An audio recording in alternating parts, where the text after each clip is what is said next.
Again, good morning, everyone. This session is entitled Personalizing the Student Experience Through Digital Communication. And as Paige mentioned, my name, well, now I'm like stuck. Hold on just a second. Okay. My name is Dr. Ella Strong, and I am Dean of Online Learning at Hazard Community and Technical College. I tried to line up some objectives for our session today. So today we're going to learn about identifying customer concepts, identify basic strategies for communicating effectively with online students, develop a communication plan targeting online students, and I'll give you some suggestions there of how I tried to build my communication plan.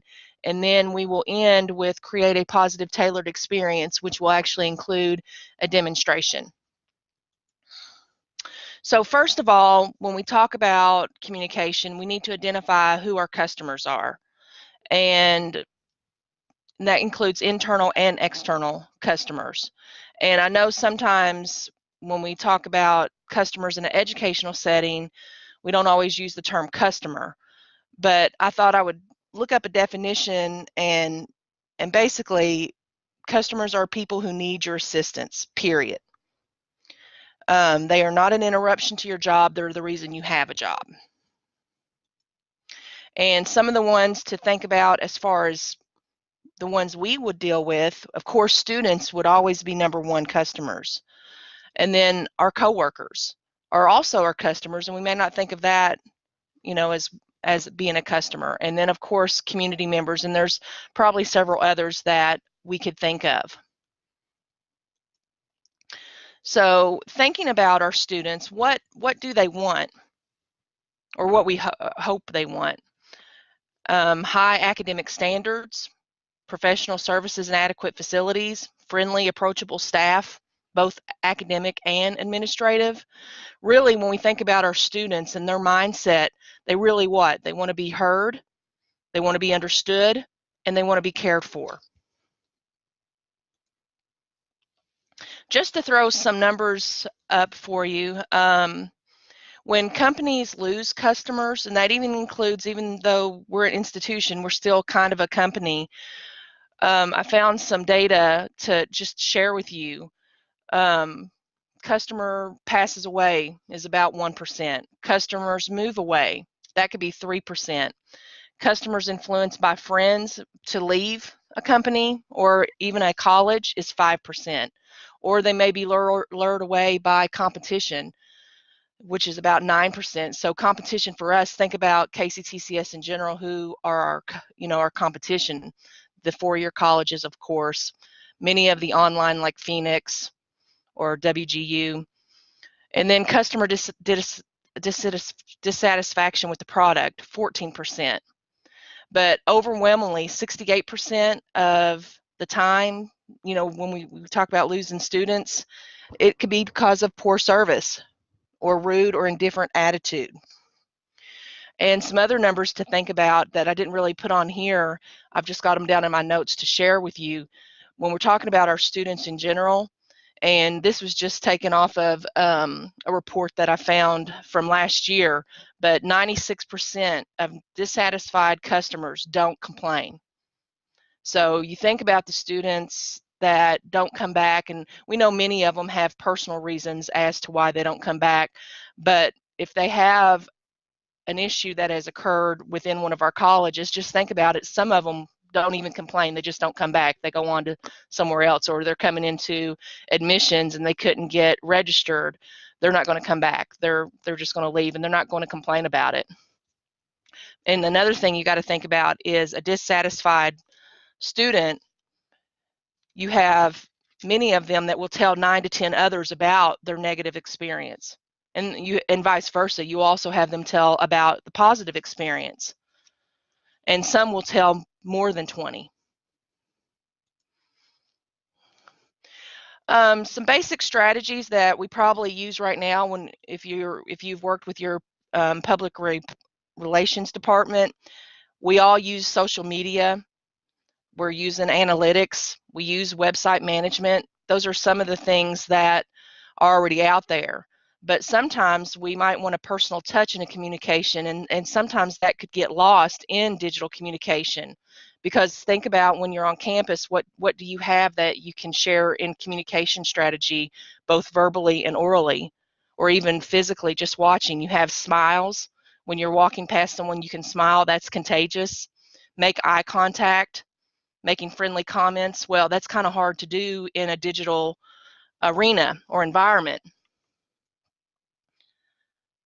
So in digital communications, how do we smile? How do we make that eye contact? And how do we make friendly comments in that, through digital communications?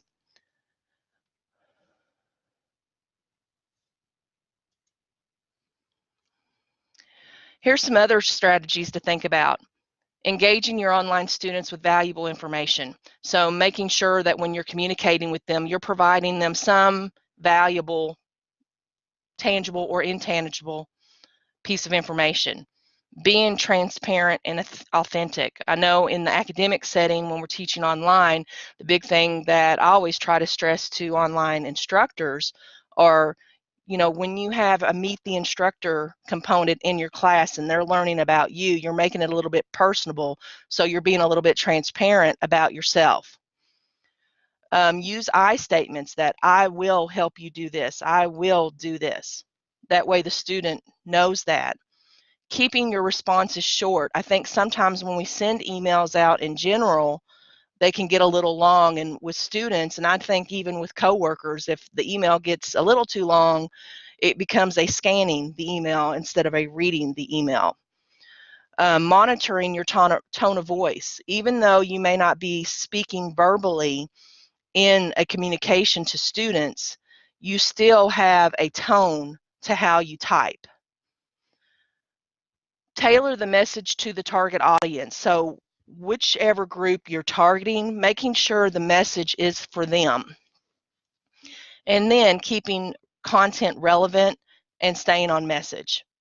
And one thing that I've also found that has been positive in sending communications to students basically are using memes. I don't know how many of you use memes, but that has been something that has for me especially, cause students to reply more often, I've found, when I use a meme versus communication when I don't use a meme. So we're going to be talking about using the power of the mouse today. So how we construct that digital communication to the student. I hope you like my little dancing mouse. So we'll move right into how you develop a communication plan, targeting those online students.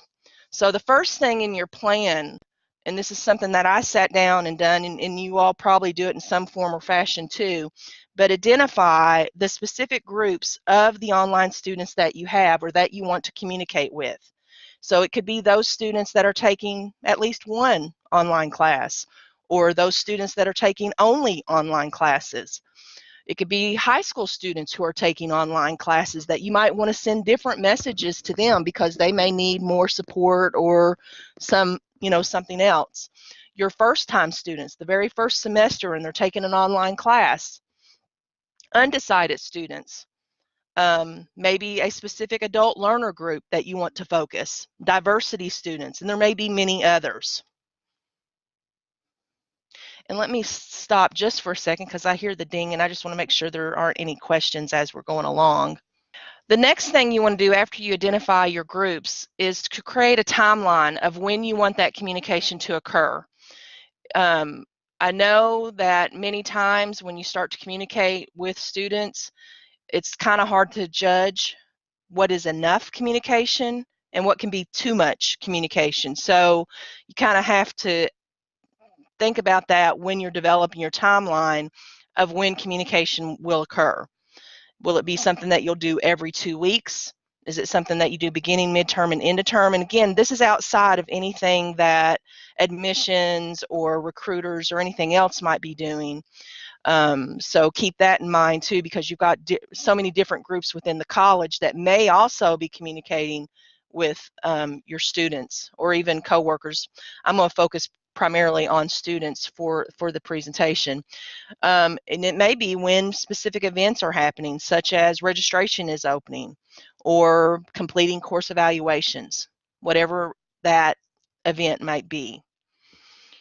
And then from there, you want to develop the topic target for each of your communications that you're going to send into each of the groups that you identified, because the message may be certainly different. And that could be talking about resources, campus events, student organizations, registration information, last date to withdraw, and maybe just telling them hello and happy Thanksgiving. It could be as simple as that, not really school related, but just something to think about as far as what that topic target will be. And then creating that positive tailored experience, making technology work for you instead of technology trying to drive us. And in my demonstration, what I'm going to be doing is using Excel with Word to an email merge to a student list. And it can be any list, so keep that in mind as when we start going through the demonstration part, that envision that it can really be any list. And then utilize the target group, timeline, and message that you created in your communication plan. So let me stop here and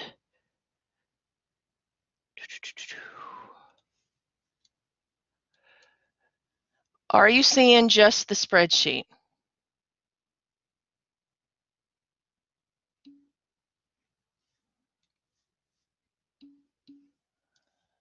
Okay, I just want to make sure when I pull that over. So what I generally do first is you can work with your institutional effectiveness or institutional research department, or if you know how to go in and pull down reports out of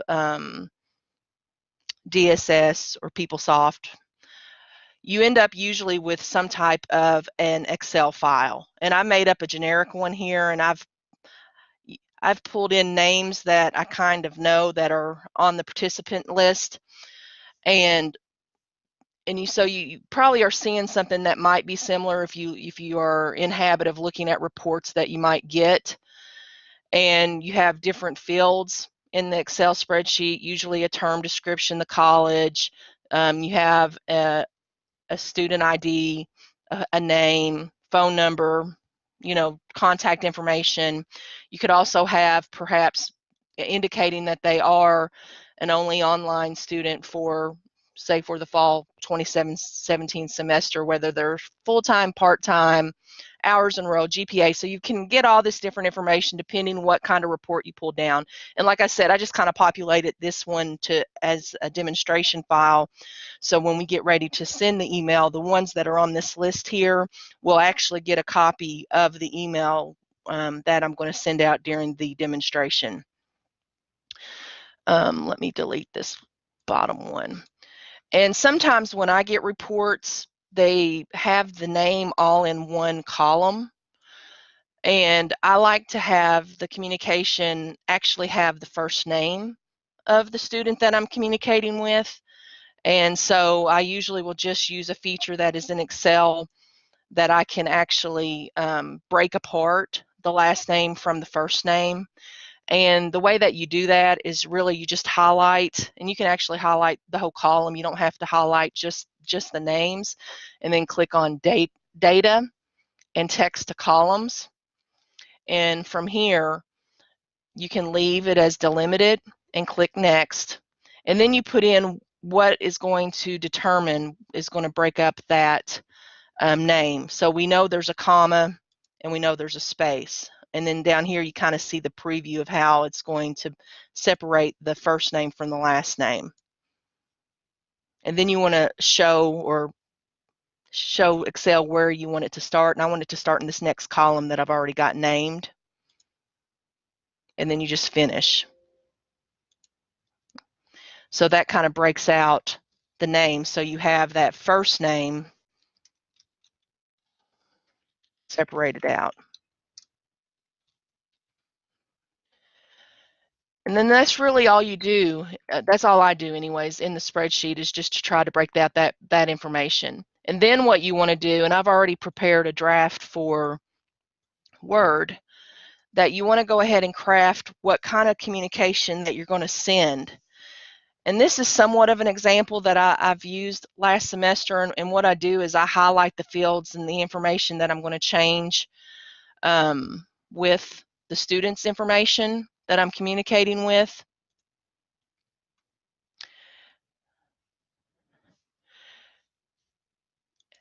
So now what I've got to do is actually link Word with the Excel. So here, when you're in Word and you've already got it created, you're really just going in to start a mail merge. And the way that you do that is click on Mailings tab in Word. And then you're going to start the mail merge, and I'm just going to do a letter. And I'm using the current file that I have. And then you have to select the recipients. And this is where you're going to go back and you're going to identify that you're connecting to this file. So make sure you've saved it, and I'm just going to go in and make sure I have saved it so I can demonstrate that and the location of the file. And I've already got a folder called, sorry, got too much on here, Customer Service Presentation, and it's already called Customer Service Demo File, and I'm saving that. And then you do have to close out the Excel spreadsheet in order to link it to Word. So when you go over here in Word and you select recipients, use an existing list since you already have the file created in Excel. And then you go to the location of your file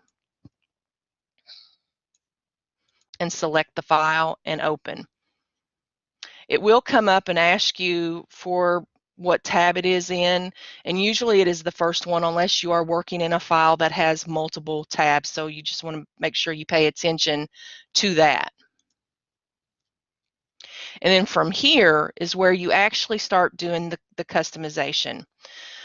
There is an area called Insert Merge Field, and these are all the field names that you saw when I had the Excel spreadsheet open it across the top, the actual column names for each field. So I will go here where I've got first name, and I'm actually just going to delete that because that's a placeholder for me to remember to put a field. And I'm going to go down and select first name. And then I'm going to do the same thing here. Remember your student ID is, because sometimes students don't remember their ID or they get it confused with their username. And I'm going to connect that to the field for student ID. And then I really don't usually do this in a email, or I haven't yet, but I thought just for demonstration purposes, I will show how you can connect other information such as address, phone, academic major, that kind of thing. But I want to unhighlight the green and then go back to my mailings tab. And I'll start with address, and I'm going to go out and connect the official home address. And again, you're just in a Word document typing and having your different files that you're going to have. And if you put a space in your Word file, it will be a space in the email.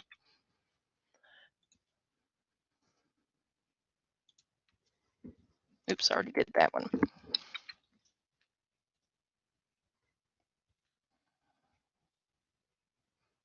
And you continue to do that for each field.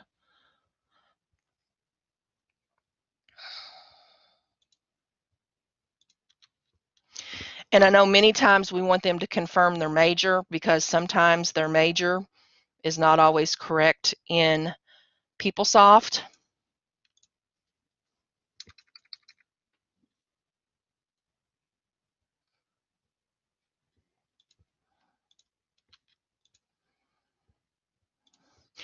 And I have sent an email where I use the academic major plan, and I include the information of how to link them to the video tutorial that are out on the system webpage for PeopleSoft to show them how they can go in and change their major and then provide the link to PeopleSoft. So I think the more information that you can put in your communication to helps the student with everything, having their, their fingertips on all the resources they need right there in one email instead of having to go look for it.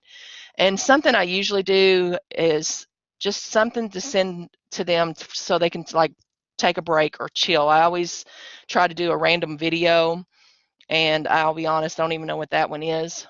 If there's time, which there might be, I may show you if you're interested in seeing it. But anyways, once you get your Word document the way that you want it, you've got the file, you know, the different field names in there, you actually can preview the results, which I recommend.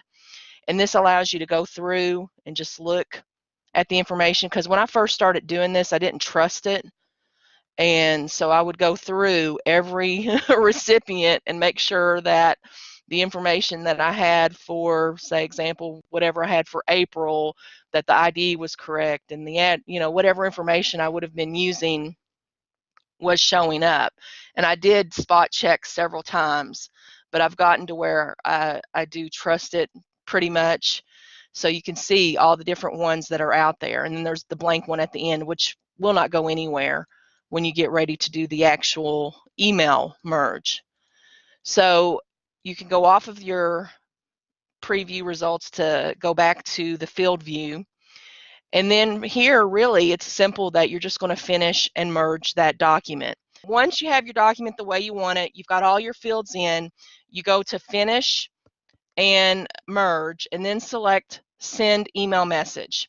And then from here, you just want to make sure the field that is the correct email field. And I know in some of the data files or reports that we might get from IR that you might have the official email address and the home email address, which may be a non-KCTCS email. And sometimes I'll do the email listing to one, and then I do the email listing to the other. So I'll run two different batches just to make sure I'm hitting them on both sides, whether they're using KCTCS or a Yahoo or Gmail or whatever. And then put in a subject line that is related to the contents of your email. I'm just putting in customer service demo for this demonstration. And then what you do, you click OK. And as you can see, the names are running through up here. So it does take a little time for it to process. And just try to imagine if you have a list of, say, 500 names. So it's going to take a little bit for it to process through. Usually what I do is get up and walk down the hall or whatever and then come back. So what I want to do is show you what that kind of looks on the back end in email. It looks like it's being sent one student at a time. So you can see the ones that were on the list, they all got the same email, but it's a separate email. It's addressed specifically to them. It has their information in the email file. And sometimes what I do too, and I didn't mention this when I was talking about the file in general, below my signature line, I usually provide additional information. I actually set up Remind 101. I don't know if any of you know what that is, but that is something I set up so students can opt in if they want more structured messages to be sent to them.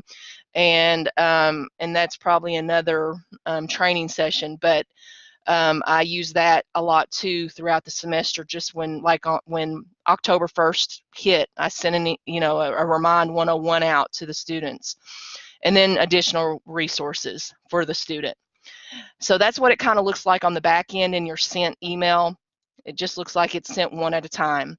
And then on receiving the email, it's just an email that comes into the student's inbox. They can go through and read it. And again, like I said, I don't know why, but sometimes the students really like those memes. And I put one in one of the communications that I sent out that was like, a warrior talking about not registering, and that's all I put in there. I mean, I just put the warrior saying not registered, and then I put a link to our class schedules, a link to PeopleSoft, and a link to the PeopleSoft tutorials, and then a big thing at the bottom that says contact me, and then that's all I sent. So sometimes the message that you send to your students, it can really attract and sometimes detract depending on your message. Let me go back over here. Did I go off again? Can you all hear me? You're here. Okay. I was getting worried because my screen, my little cursor was going around and around in circles, and it was worrying me because that's what it did before. Okay. That is pretty much my presentation. I know it did not last the entire 45 minutes to 50 minutes, which is what I thought it would go, but is there any specific questions that you may have? And let me stop sharing my screen. We did have a question from Carol asking if you're putting this in a BCC so they don't see each other. But Carol, what it's doing is actually sending individual emails so she doesn't have to blind CC. Yeah, I don't have to do that. Because it's actually sending individual emails to every person with the mail merge.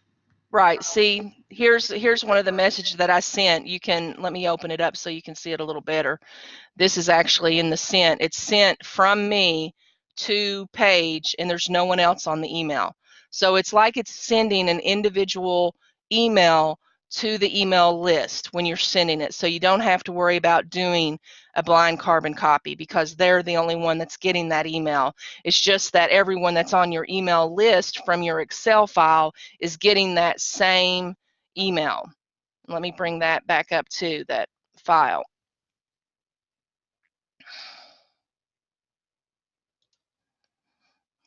Well, it might open. Okay, read only if that's okay. So everyone that is on this email list or on this Excel spreadsheet, each individual person, so Carol, you should have gotten one. April would have gotten the same one. Kay, me, Elizabeth, Deborah, Karen, Diane, and Paige. You each would have gotten that same email, but just addressed to you or sent to your individual email address that's here in this column. And like I said, there's on many of the reports, there's a secondary email that you have that you can also do the same thing. You just have to rerun the file. And then I did want to show you briefly when you're closing this out how you can reuse the file and you just reconnect to a spreadsheet. So once you've closed out, say I've closed out of this, I'll save it. Well, to make me save it as another name. And then I'm just going to close out the email and even the Word document. I'll close that out and it'll ask me to save, and I'll do a save. So over in your Windows Explorer, I actually just keep in my documents, I actually have several template files that you can see. You just want to try to organize it what makes sense to you. But basically, you'll start with, say you've already did the Excel spreadsheet, you've saved it as the same file, which is something that I do. It's just saves and cuts out on time when I'm trying to go in and send, you know, a message to a student. Because if I was trying to email each student separately and trying to make it customized, it would take me hours, you know, to do a list of 500. Whereas if I'm going in to my Word document, customizing it with whatever message that I want, I have my Excel sheet in there. I can send it within 10 minutes and walk off down the hall and it's sending to 500 people while I'm going to a meeting or whatever I'm going to go do next. But anyways, when you open up the file that you had, which is, I believe it was this file. Nope, that wasn't that file. Too many files. Yeah, it was this one. So when you go back to your original file template to open, it gives you this message right here. It says opening this document will run the following SQL command, blah, blah, blah. Data from your database will be placed in the document. Do you want to continue? Yes. And then what that does is that keeps the file names, or excuse me, the field names that you have already placed into your document intact. So if I go over here to mailings and preview, you can see it kept whatever data. Even if I go in, let me do one even better. Let me close this and open up the Excel document and actually change a name. So who else is on the list that I can send? Well, Chad, can I change one to you? Yes, Does you it can, care if I do yes, that? you can use Chad. Okay. And is his email what? Just Chad.Jennings? Chad.Jennings, yeah. Okay. I'm sorry, I can't see the file to do that. So I changed one name, but in essence, act like you got a whole new list. Just make sure your field or your column headings are the same name, because that's what links over into Word. So if you are starting with a whole new file, just make sure you've got it in the same order, the same headings, the same, I mean, exactly the same, and just save. And I know that's not going to work because I'm not linked to file 1. I'm linked to the original file. Sorry, you guys. I just noticed that I've done that.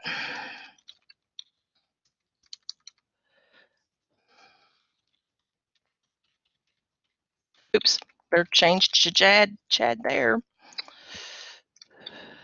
Or Chad would be getting one that says Carol, and that wouldn't be good.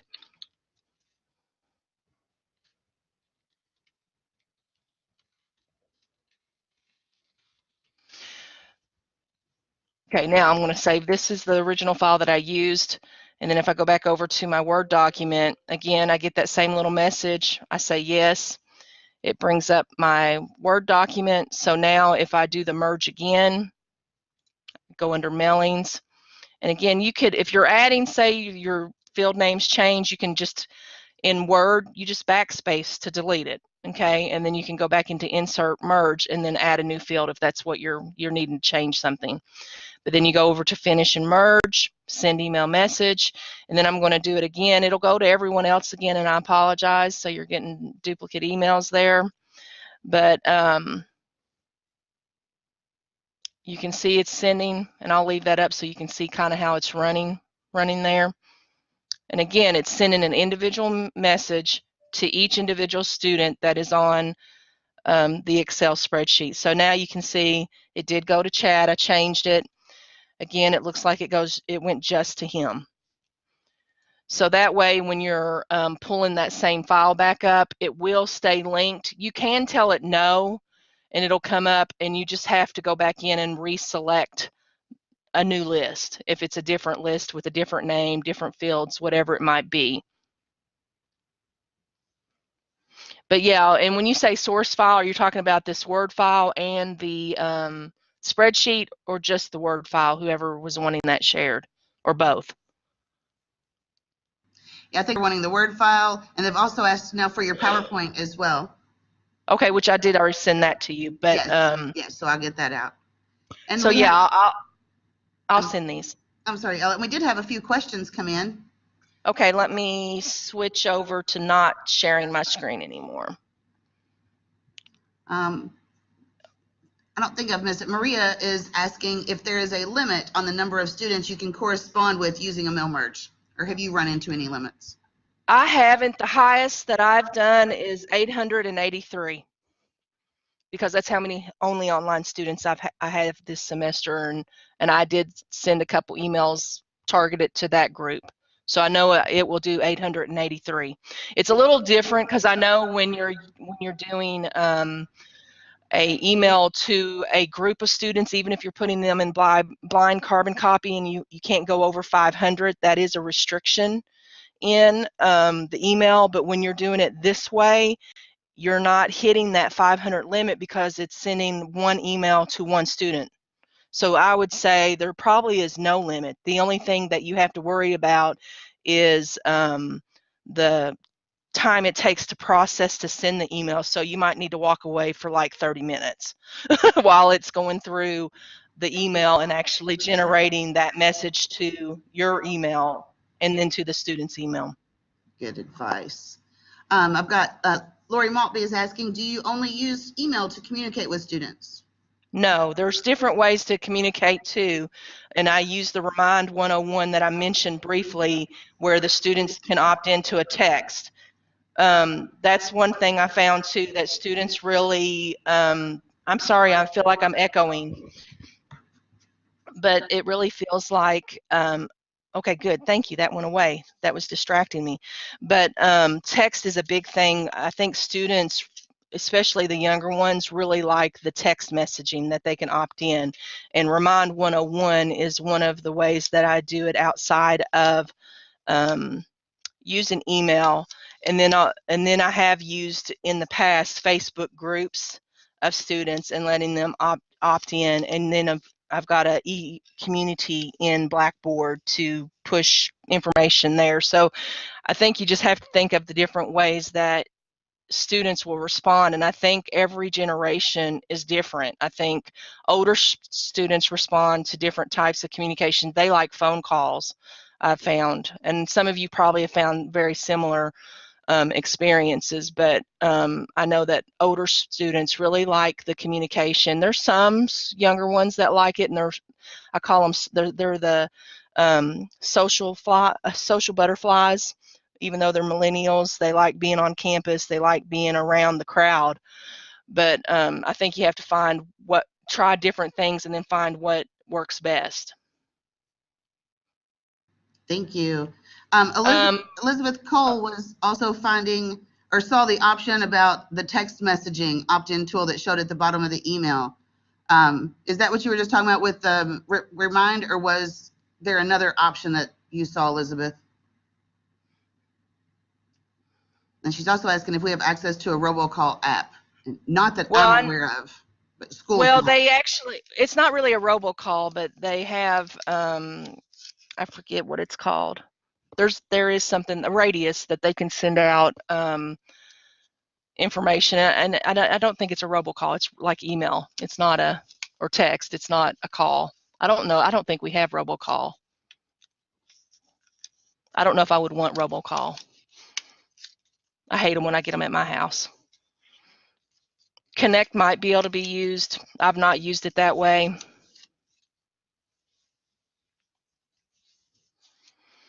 I thought it was a one call. I don't know.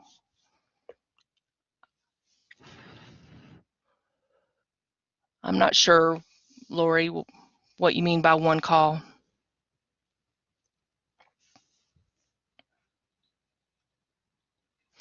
And Elizabeth, was the opt-in tool to remind what I was talking about, what Paige was asking a minute ago? I just want to make sure I'm answering your question. It is the Remind 101, and it's a website that you can set up, and I'm using it for free right now. I think if you hit a certain number, at some point I'll probably have to start paying for it, but right now, with the number that I'm using, it's free. You can also, well, they don't see your cell phone number, Elizabeth, because I'm using the app. There's an app that you can download called Remind, and so I go through the app, so it's not really coming from my phone. I'm sure it's set up that it's coming from my Remind address that I have set up when I created my account. Another way, if you're wanting to disguise a phone number, I don't know if many of you've used the Google phone number. You can go in and make a Google phone number that you can actually share on a syllabus or whatever, and it's the Google phone number they see, and you can change it at any time to a home number, to a cell number, to your office phone. That way it stays consistent on any communication with your syllabi or anything like that. The communications that I use are outside of class. What I was sharing with you, that I'll actually share, I will share those raw files.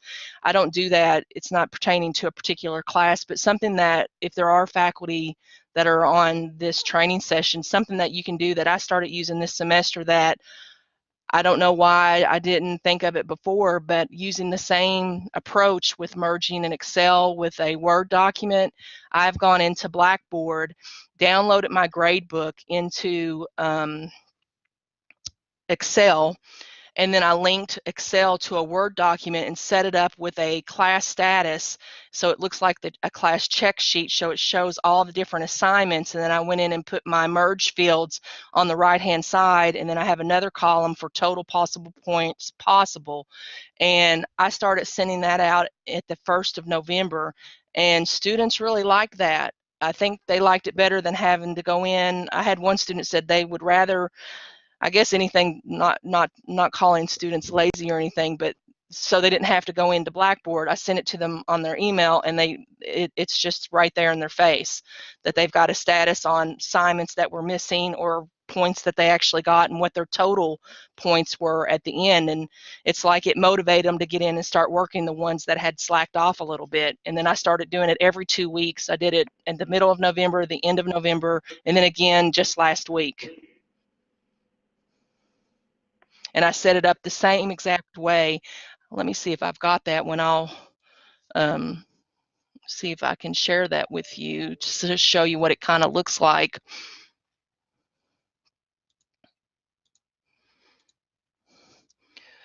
I'm thinking I did that from home. Yeah, I'm pretty sure that one's at home. But I can send that one to Paige to share with those who might be interested, to give you a format to kind of look at. But I'll have to send that one later to you, Paige. No worries. Anything else? I haven't seen any other questions come in. Thank you so much, Ella. This was great. You got great feedback. We've got it recorded so that we can go in and share this. So anyone who needs to see it again or how to do those steps, or anyone who wasn't here, you can share that out later. But okay. And again, I apologize that the internet went out on us. No worries, it happens. Looks like we had like about almost 80 folks logged in for this. And they stayed logged in while we went through stuff. So I think it was wonderful. Thank you so much for your time. Thanks everyone for joining us for this session. Let me stop the recording. The next session is Marissa Garcia with Starfish, and it'll begin in about 9 minutes. So I'm going to stop this recording and let Marissa get ready to go. So we'll be back on in about 8 minutes or so. Thank you so much again, Miss Ella. Appreciate it. Thank you all.